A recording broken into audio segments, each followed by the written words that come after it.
प्रत्येक थर भूल कर नाही, बरं जदि तुमे भूल कर तेबे ताकू खुशी रे ग्रहण कर। भूल को सटीक प्रमाणित करिबा पई पुनरावृत्ति कर नाही। ଯାହାର ଘର ଭିତରେ ସନ୍ତୋଷ ଅଛି ସେଠି ଅତିଥି କମ୍ ଆସନ୍ତି, କିନ୍ତୁ ଭଲ ଆଶୀର୍ବାଦ ଥାଏ। ଯେଉଁ ମଣିଷ ଧୈର୍ଯ୍ୟ ଧରି ଶିଖିଯାଏ ସେ ଜୀବନର ପ୍ରତ୍ୟେକ ଯୁଦ୍ଧରେ ଜିତିଯାଏ। ତୁମେ ନଦୀରେ ଯେଉଁ ଭଲ କାମ ଫିଙ୍ଗିଦିଅ ତାହା ଝଡ଼ରେ କାଗଜ ଡଙ୍ଗା ପରି ମିଳିଯିବ। ନିଜ ଭିତରର ଭଲ ଗୁଣ ପାଣି ଭଳି ହେଉ, ସମୟ ଅନୁଯାୟୀ ସେ ଅମୂଲ୍ୟ ମଣି ପରି ଚମକିବ। ଜିଭ ହେଉଛି ଅପରାଧ ନ କରି ମଧ୍ୟ କଷ୍ଟ ଦେଇପାରୁଥିବା ଏକ ଶସ୍ତ୍ର, ତେଣୁ ଭାବିଚିନ୍ତି ବ୍ୟବହାର କର। ଅନ୍ୟମାନଙ୍କୁ ଆଘାତ କରିବା ପୂର୍ବରୁ ଥରେ ଭାବ, ତୁମେ ମଧ୍ୟ ଅପୂର୍ଣ୍ଣ ଓ ତୁମର ମଧ୍ୟ ଦୁର୍ବଳତା ଅଛି। ଜିଭକୁ ନିୟନ୍ତ୍ରଣ ରଖ, କାରଣ ଏହା ସମ୍ପର୍କ ଗଢ଼ିପାରେ ବା ଭାଙ୍ଗିପାରେ। ଅନ୍ୟମାନଙ୍କୁ ନିମ୍ନ ଦେଖାଇ ତୁମେ ବଡ଼ ହୋଇପାରିବ ନାହିଁ। ଦୟା ଓ ଶାନ୍ତି ହିଁ ତୁମର ମୂଲ୍ୟ ବଢ଼ାଏ। ଯାହାକୁ ତୁମର ଆବଶ୍ୟକତା ନାହିଁ ସେ ଏବେ ବି ତୁମ ସହିତ ସମ୍ପର୍କ ବଜାୟ ରଖିଛି। ଏଠାରୁ ଜାଣିରଖ, କେବଳ ଜଣେ ଭାଗ୍ୟବାନ ବ୍ୟକ୍ତି ଏହିପରି ସମ୍ପର୍କ ପାଇଥାଏ। ଭଗବାନ ମଧ୍ୟ ପବନରେ ଶକ୍ତି ପସନ୍ଦ କରନ୍ତି ନାହିଁ, ସେଥିପାଇଁ ସେ ଜିଭକୁ ହାଡ଼ ଦେଇନାହାନ୍ତି। ଯେଉଁ ମୁହଁ ମଧୁର କଥା କହେ ସେଠାରୁ ସଦା ଶାନ୍ତି ଓ ଆଶୀର୍ବାଦ ବାହାରି ଆସେ। ଯେଉଁଠି ଆଶା ଅଛି ସେଠି ଉପାୟ ନିଶ୍ଚୟ ମିଳେ, କାରଣ ସମସ୍ୟାରୁ ବଡ଼ ସାହସ ହୁଏ। ଅସମ୍ଭବ କିଛି ନୁହେଁ। ଯଦି ଆତ୍ମବିଶ୍ୱାସ ଓ କଠିନ ପରିଶ୍ରମ ସହିତ ଆଗକୁ ବଢ଼ିବ, ପରିସ୍ଥିତି ଯେପରି ହେଉ, ଯଦି ମନ ଠିକ୍ ରହେ ତେବେ ସମସ୍ତ କାମ ସମ୍ଭବ। ସାହସ ହେଉଛି ଭୟକୁ ଜିତିବା ଶକ୍ତି। ପରିଶ୍ରମ ହେଉଛି ସ୍ୱପ୍ନକୁ ସତ୍ୟ କରିବା ରାସ୍ତା। ଅନୁତାପର ଆଶାରେ ଏତେ ପାପ କର ନାହିଁ ଯେ ମୃତ୍ୟୁ ଶୀଘ୍ର ଆସିଯିବ। ଅନ୍ଧକାର ଅନ୍ତର ଭିତରେ ଆଶାର ଆଲୋକ ଜଳାଅ। ପାପରେ ବୁଡ଼ି ନୁହେଁ, ପଶ୍ଚାତାପରେ ପୁନର୍ଜନ୍ମ ମିଳିଥାଏ। ଅନେକ ଲୋକ ଶବ୍ଦ କୁହନ୍ତି, କିନ୍ତୁ ଅର୍ଥ ବୁଝିବା ଦରକାର।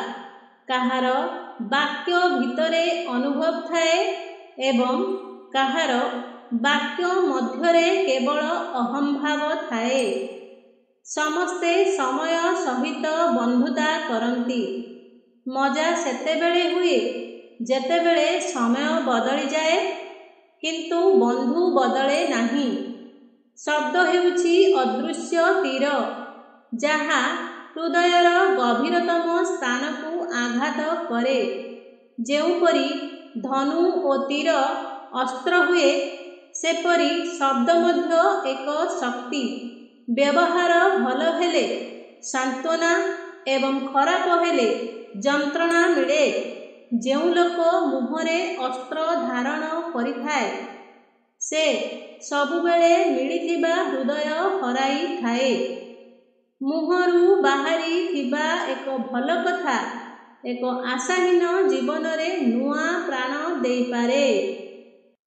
ଯେପରି ଅଗ୍ନି ଉପକାର ଓ ଧ୍ୱଂସ ଦୁହେଁ କରିପାରେ, ସେପରି ଶବ୍ଦ ମଧ୍ୟ ଶିକ୍ଷା ଓ ଅନ୍ୟାୟ ଦୁହେଁ ଦେଇପାରେ। ଶବ୍ଦ ହେଉଛି ମଣିଷର ଶସ୍ତ୍ର। ବୁଝି ବିଚାରି ବ୍ୟବହାର କଲେ ସେ ଅସ୍ତ୍ର ନୁହେଁ, ଉପହାର ହେବ। ମୂଲ୍ୟ ରହିବାକୁ ସାହାଯ୍ୟ କର, ଅମୂଲ୍ୟ ହେବାକୁ ନୁହେଁ, ନହେଲେ ଲୋକେ ତୁମ ସାଥ ଛାଡ଼ିଦେବେ। ମୂଲ୍ୟ ରଖିବାର ଅର୍ଥ ଅନ୍ୟମାନଙ୍କ ପାଇଁ ଆବଶ୍ୟକ ହେବା, ଅତିରିକ୍ତ ହେଲେ ଲୋକ ତୁମେ ନଥିବା ଥିବା ମଧ୍ୟ ବୁଝିପାରିବେ ନାହିଁ। ଯଦି ତୁମେ ଜଣେ ବ୍ୟକ୍ତିକୁ ଚିହ୍ନିବାକୁ ଚାହୁଁଛ, ତେବେ ତାର ଚରିତ୍ର ଦ୍ୱାରା ଚିହ୍ନଟ କର, ତାର ରୂପ ଦ୍ୱାରା ନୁହେଁ। କାରଣ ସୁନା ପ୍ରାୟତଃ ଲୁହା ତାଲାରେ ରଖାଯାଏ। ମୋର ସେହି ଲୋକଙ୍କ ସହିତ କୌଣସି ସମସ୍ୟା ନାହିଁ ଯେଉଁମାନେ ମୋତେ ପସନ୍ଦ କରନ୍ତି ନାହିଁ। ମୋର ସେହି ଲୋକଙ୍କ ସହିତ ସମସ୍ୟା ଅଛି ଯେଉଁମାନେ ମୋତେ ପସନ୍ଦ କରିବାର ଅଭିନୟ କରନ୍ତି। ଦୂରତା ବୃଦ୍ଧି କରିବାରେ ଶବ୍ଦ ଗୁରୁତ୍ୱପୂର୍ଣ୍ଣ ଭୂମିକା ଗ୍ରହଣ କରିଛି। କେତେବେଳେ ସେମାନେ ବିଫଳ ହୁଅନ୍ତି ଏବଂ କେତେବେଳେ ଆମେ ବିଫଳ ହେଉ।